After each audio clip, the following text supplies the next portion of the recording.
ध्वस्त हो गया है, उससे भी कई सवाल एजेंसी पर जिन्होंने ये तामीर किया है ये पुल, उन पर भी सवालिया निशान लग गया है कि आखिर इतना मजबूत क्यों नहीं था ये कि पानी की नज़र ये चला गया। तो फिलहाल अगर हम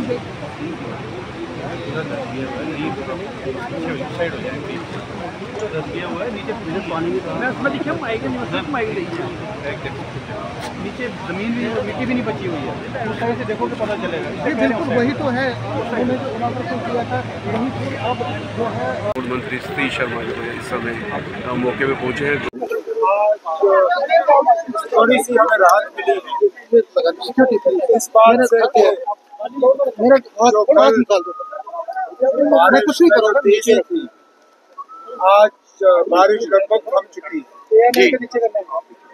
अब जो लो लाइन एरियाज है उनसे पानी जो है आहिस्ता आहिस्ता निकल रहा है, लेकिन जो कल सैलाब की वजह से जो नुकसान हुआ है वो आपके सामने है। जी जी, ये पुल, और मैं भी डिविजनल कमिश्नर साहब से कह रहा था कि मुझे अच्छी तरह याद है, ठीक 2014 में इसी कोने पे इस पुल को नुकसान हो गया था। अब जाहिर सी बात है कि इस कोने में कुछ ऐसा खतरा है जिसको हम सही तरीके से समझ नहीं पाए। अब कुछ टीम एक्सपर्ट्स लाके ये देखना होगा कि 2014 और आज 2025 में यहाँ पे इतना नुकसान क्यों हुआ, आगे ना हो उसके लिए हमें इंतजाम करना होगा। और फिर जो यहाँ पे मकान है दरिया के किनारे,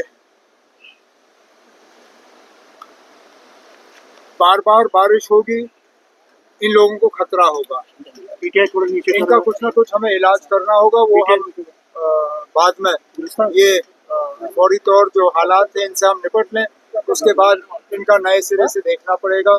अच्छी बात तो सिर्फ इतनी है कि बारिश जो है, बारिश में कमी आ गई है और राहत का काम जो है उसमें अब तेजी आई है। मैंने अभी फौरी तौर आपके सामने टेलीफोन पे वज़ीर आज़म साहब से बात की, उन्हें हालात के बारे में बाखबर किया और जो NDRF की टीमें एयरपोर्ट पे तैनात हैं उनके लिए उनका शुक्रिया किया और उन्होंने मुझे यकीन दिलाया कि जम्मू कश्मीर को और यहाँ के लोगों को जितनी भी मदद की ज़रूरत होगी मरकज़ की हुकूमत की तरफ से तमाम मदद जो है वो हमें हासिल। सर मजमूई हालात क्या है, बाकी डिस्ट्रिक्टों के हालात क्या है? कटरा में भी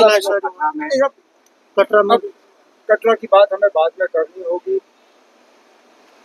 अब जब हमें मौसम के बारे में पता था तो क्या हम और इक़दाम नहीं उठा सकते थे कि उन कीमती जानों को हम बचाएं।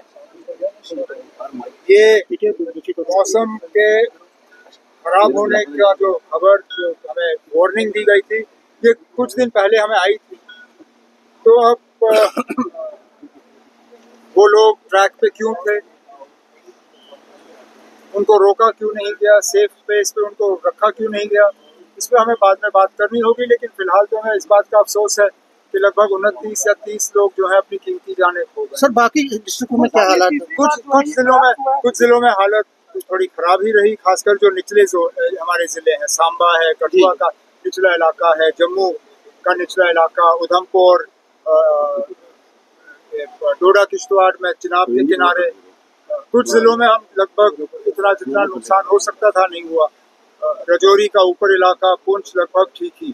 सर मकानों को जो नुकसान हुआ उनकी कंपनसेशन उस पे तो अभी पहले तो हमें पानी से निकलने दीजिए, उसके बाद असेसमेंट होगा कि किनके मकानों को कितना नुकसान हुआ और उसके बाद उनके लिए पैकेज एक तैयार किया गया। सर आप 2 ज़ीरो पे पहुंचे हैं, क्या कुछ मेजर फर्दर लिए जाएंगे? मेजर तो हमें लेने होंगे, खासकर वो लोग जो गैर कानूनी तौर सैलाब के इन इलाकों में रहते हैं, उन्हें नई सिरे से कहीं बसाना होगा। बार बार हम उनके मकान उन्हीं जगहों पर नहीं बना सकते जहाँ पे फिर जब पानी आ जाता है तो उनके मकान बह जाते हैं। कहीं ना कहीं हमें अकल का इस्तेमाल करना होगा, इनको कहीं और बसाना होगा। यहाँ दरिया के किनारे बार बार सैलाब आता है और उनके मकान जो है तहस नहस हो जाते हैं।